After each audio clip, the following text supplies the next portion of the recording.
मोर नाम प्रदीप कुमार मंझू मैं महलागड़ा गाँव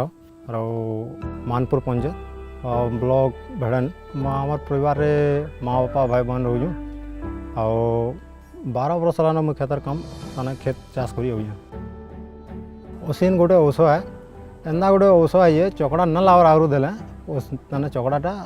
बचाऊ ये चकड़ा न बचन से गछटा स्ट्रंग रोजे और ताने धान केणाटा भी ना झड़बार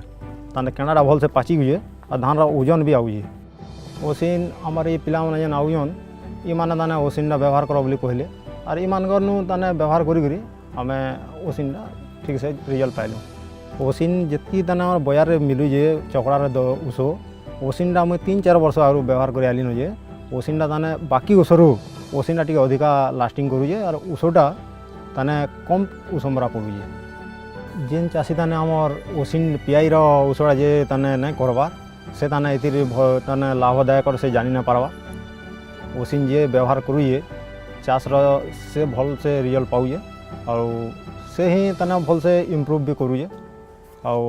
चाषर अमल अधिका पाऊे पीआई कंपनी पिला मानकु मोर बहुत धन्यवाद और पीआई कंपनी उषड़ा बहुत बढ़िया रिजल्ट आउे माने यहाँ भल है।